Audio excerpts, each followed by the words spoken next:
சித்தர் பூமி. வணக்கம், நான் உங்கள் சாந்தகுமார், ஏஎல்பி அஸ்ட்ராலஜர், சென்னையிலிருந்து. கடந்த சில வீடியோக்களில் கடன் பற்றி பேசியிருந்தோம்.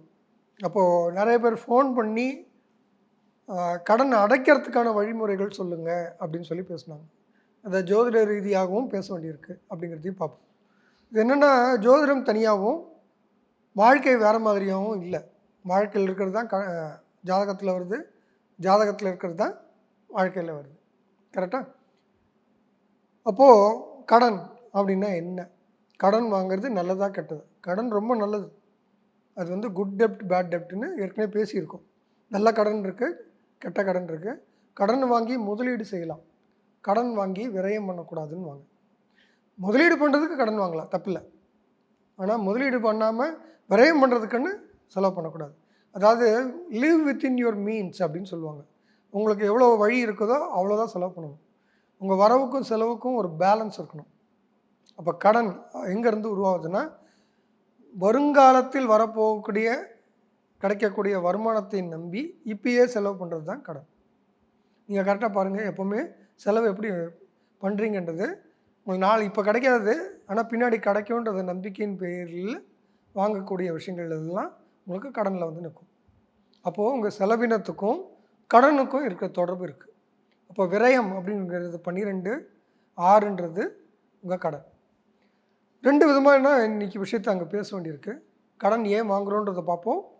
கடன் தீர்ந்த பிறகு ஒரு சிலருக்கு சிக்கல் வரும், அது வேறு சிக்கல்கள் வருது. கடன் அடைச்சி முடிச்சிடுறாங்க, அதனாலேயே அவங்களுடைய முன்னேற்றத்தை பாதிச்சிடும். கடனெல்லாம் முடிச்சிட்ட பிறகு ஒரு வெறுமை இருக்கும், அங்கே முன்னேற்றம் இல்லாத தன்மை உருவாகிடும். அப்போ கடன் வந்து முன்னேற்றத்துக்கு ஒரு முக்கியமான திறவுகோல். கடனை பயன்படுத்தி ஜெயிக்கிறவங்க தான் ரொம்ப ஜாஸ்தி. இன்றைக்கி கவர்மெண்ட்லேருந்து எல்லாமே கடன் வாங்கிட்டு.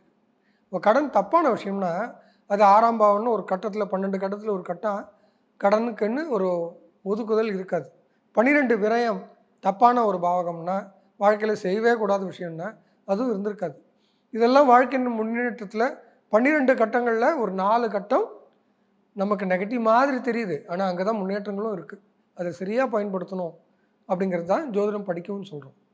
சரி, 6, 12, 6க்கு நேர் எதிர்பாவம் தான் 12. இதையும் நம்ம புரிஞ்சுக்கணும். சரிங்களா? ஒரு வட்டம், ஒரு வீல், ஒரு சைக்கிளினுடைய ஒரு சக்கரம்னு எடுத்துக்கோங்க. அதில் இருக்க கம்பியாக இருக்கு இல்லையா, அந்த மாதிரி இருக்கிறது தான். ஒரு கம்பி நசுங்கிச்சு வச்சுக்கோங்களேன், இன்னொரு பக்கம் வீங்கும். இப்படி தான் அந்த வட்டமாக இல்லாமல் ஒரு பக்கம் வீங்கி இருந்த அந்த வீல் எப்படி ஏற்றத்தாழோடு ஏறி இறங்க டம்முன்னு போகுமோ, அந்த மாதிரி தான். ஏதோ ஒரு பக்கம் இல்லாமல் 2 பக்கமும் பேலன்ஸ் பண்ணணும். கடனும் விரயமும் ஒரு பேலன்ஸ்குள்ளார இருக்கிற விஷயம். அதே மாதிரி தான் நம்ம 6 பேசிகிட்டு இருக்கோமோ 8 பேச வேண்டாமான்னா, 8 தீராக்கடன் அப்படிங்கிறது 2ஆம் பாவத்துக்கு எதிர்பாவம். அப்போ வருமானத்துக்கு எதிர்பாவகம். அப்போ தீராக்கடன் எங்கேருந்து வருதுன்னா, கடன் இல்லை, அது வருமானம் குறைவுன்றது அர்த்தம். வருமானத்தை கூட்ட வேண்டிய அவசியம் இருக்குது அப்படிங்கிறதும், ஏற்கனவே செய்த வினைகள் அதை நம்ம பிளான் பண்ணாமல் எக்ஸிக்யூட் பண்ணாததுனால இன்றைக்கி தவறான ஒரு முடிவில் வந்து நிற்குது அப்படிங்கிறது தான் 8ஆம் பாவம், தீராக்கடன் அப்படிங்கிறது. ப்ராக்டிக்கலாக யோசிச்சு பாருங்களேன், ஜோதிடம் எப்படி இயல்பான ஒரு வாழ்வாதாரத்தோட தொடர்பு இருக்கிற விஷயமா இருக்குது அப்படிங்கிறத நீங்கள் கவனிக்கணும். நல்லது. இப்போ 6 கடன் அடைக்கும்போது ப்ராக்டிக்கலாக செய்ய வேண்டிய விஷயங்கள் என்ன அப்படின்னு பார்த்தீங்கன்னா, இப்போ நான் வந்து ஒரு 15,000 ரூபா நான் இஎம்ஐ கட்டிகிட்ருக்கேன் அப்படின்னா, இந்த இஎம்ஐ முடிஞ்ச பிறகு உடனேவே நமக்கு இன்னொரு கடன் தான் உருவாடும். அப்போ அந்த கடன் வந்து பேலன்ஸ் பண்ணணும் அப்படின்னு நினைக்கிறவங்க முதல்ல என்ன பண்ணணுன்னா, 15,000 இஎம்ஐ கட்டுறீங்களா, எவ்வளோ இஎம்ஐ கட்டுறீங்களோ அவ்வளோக்கு அவ்வளவு உங்களுடைய சேமிப்பு இருக்கணும். எவ்வளோ இஎம்ஐ கட்டுறீங்களோ அவ்வளோக்கு அவ்வளோ சேமிப்பு வரணும். சேமிப்புன்றதும் 12ஆம் பாவம். சரிங்களா? அப்போது அது விரயமாக மாற்றுறீங்களா சேமிப்பாக மாற்றுறீங்களா உங்கள் கையில் இருக்குது. உங்கள் சேமிப்பும் இஎம்ஐயும் எடுத்து வச்ச பிறகு பேலன்ஸ் என்ன இருக்குதோ அதை தான் உங்களுக்கு விரயம் பண்ணுறதுக்கான தகுதி இருக்குதுன்னு புரிஞ்சுக்கணும். இதை முதல்ல தெளிவாக புரிஞ்சுக்கோங்க. உங்களுக்கு சேமிப்பில் இல்லாத பணத்தை செலவு பண்ணுற உரிமையே கிடையாது.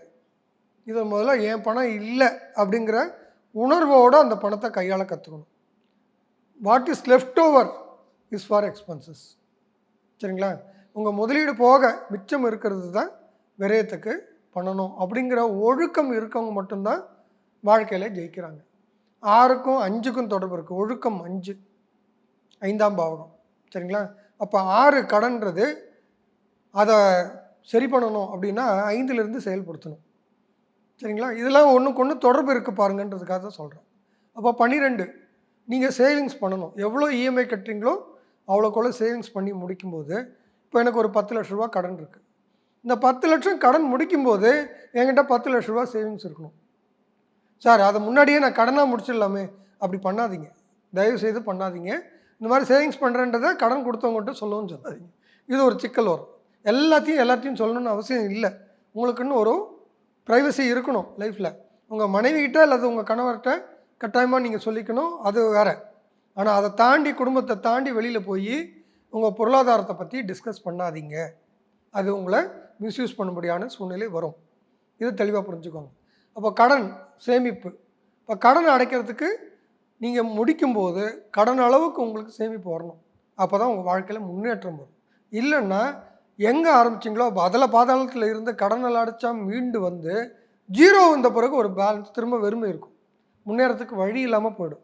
அது பண்ணக்கூடாது. இது மட்டும் புரிஞ்சுக்கோங்க.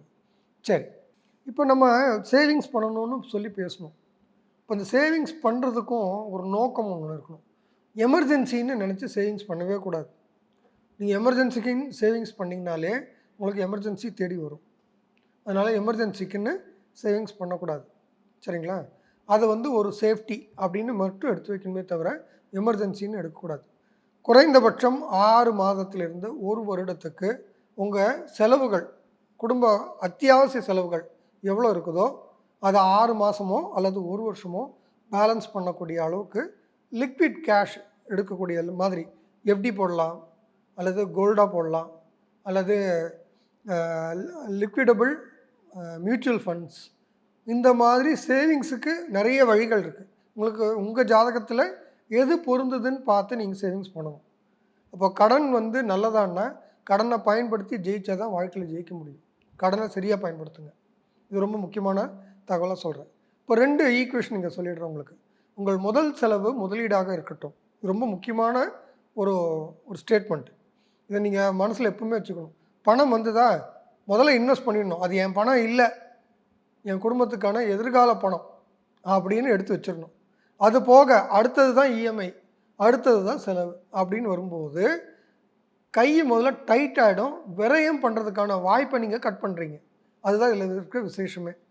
நீங்கள் விரயத்தை கட் பண்ணிங்கனாலே அனாவசிய செலவுகளை பண்ணுறதை நிறுத்திடுவீங்க. இதுதான் ரொம்ப முக்கியம், முதல் விஷயம். 2வது விஷயம், எவ்வளோ கடன் அடைக்கிறீங்களோ அவ்வளோக்கு எவ்வளோ சேவிங்ஸ் பண்ண உங்களுக்குள்ளார ஒரு உற்சாகமும் ஒரு தன்னம்பிக்கையும் கூடிக்கிட்டே வரும். எப்படி இருந்தாலும் உங்கள்கிட்ட கேஷ் இருக்குது அந்த கடன் அடைக்கிறதுக்கு. பயப்பட மாட்டீங்க அந்த கடனை பார்த்து. நிறைய நேரத்தில் பயத்தில் தான் கடனையே நம்ம மிஸ்மேனேஜ் பண்ணிகிட்டே இருப்போம்.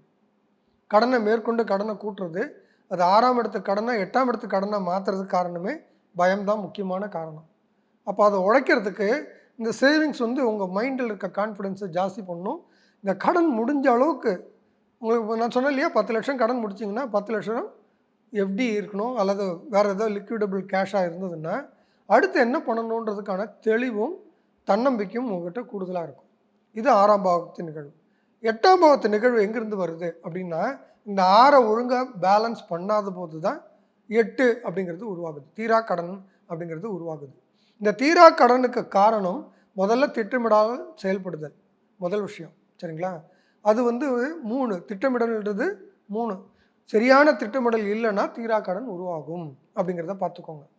எப்படி 5ன்னு சொன்னோம், 6க்கு ஒழுக்கம் அப்படிங்கிறது 5 அப்படின்னு சொன்னோம், 8க்கு 8ன்றது 3 திட்டமிடல். சரியான திட்டமிடல் இல்லைன்னா உங்கள் தீரா கடன்கள் உருவாகும், முதல் விஷயம். அடுத்தது பார்த்திங்கன்னா உங்கள் வருமானம் பேலன்ஸ் எங்கே இருக்குன்னா வருமானத்தில் இருக்குது. வருமானத்தை கூட்டாததுனால தீரா கடன் உருவாகுது. நீங்கள் நல்லா கவனிச்சிங்கன்னா பேலன்ஸ் இருக்கிற தீரா கடன்கள், வாக்கு கொடுத்ததை காப்பாற்றணுன்றதுக்காக ஒரு கடனை இன்னொரு கடனை வச்சு பேலன்ஸ் பண்ணுறது, ஒரு கடன் அடைக்கிறதுக்கு இன்னொரு கடன் வாங்குறது, ஒரு கடன் அடைக்கிறதுக்கு இன்னொரு கடன், இதுதான் தீரா கடனாக பெரிய கடனாக மாறிக்கிட்டே இருக்கும். அப்போது கடன் அடைக்கிறதுக்கு வருமானம் வந்து தான் கடன் அடைக்கணும். அதை வந்து இன்னொரு கடனை வச்சு அடைக்க ஆரம்பித்தாலே இந்த தீரா கடன் பெருகிடும் அப்படிங்கிறத புரிஞ்சுக்கோங்க. அப்போது வருமானம் கூட்டுறது 1, திட்டமிடல் 2. இது 2 6ல் இருக்கும்போதே செஞ்சிங்கன்னா 8ன்றது உங்களுக்கு வராமல் இருக்கும். அப்போ 8 தவிர்க்கணும்னு நினச்சிங்கன்னா அது 6ல் இருக்கும்போதே சரி பண்ணுறதுக்கு திட்டமிடுங்க. முதல் விஷயம் அதை வந்து செயல்படுத்துங்க. 12ன்றதை நான் முதலீடு அல்லது சேமிப்பு அப்படிங்கிற இடத்துல பயன்படுத்துங்க. செலவினங்களை கட்டுப்படுத்துங்க. செலவினத்தை டேரெக்டாக கட்டுப்படுத்த முடியாதுங்க. காசு இல்லாமல் டைட் பண்ணிக்கணும். மாதம் மாதம் டைட் பண்ணணும். இது 1 மாதம் டைட் பண்ணுறது, 2 மாதம் டைட் பண்ணுறதுன்னு இல்லை. சரி, இந்த சேவிங்ஸை உடைக்கலாமா? எப்போ உடைக்கலாம் அப்படின்னா கடனை அடைச்ச பிறகு தான் உடைக்கலாம். அது வரைக்கும் உடைக்கக்கூடாது. அது என்ன எமர்ஜென்சி வந்தாலும் இந்த காசு இல்லைன்னா என்ன பண்ணுவோமோ அது பண்ணணும். முதல்ல இந்த ஒழுக்கத்துக்கெல்லாம் வந்தால் தான் உங்கள் பொருளாதார முன்னேற்றம் நடக்கும்.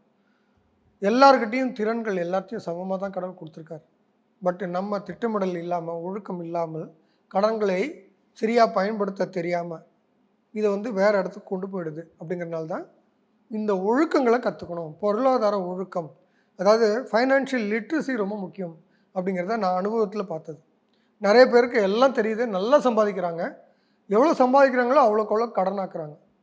என் கடன் என்னுடைய வருமானத்தை மீறி இருக்கக்கூடாது. இதெல்லாம் தான் ரொம்ப முக்கியம்.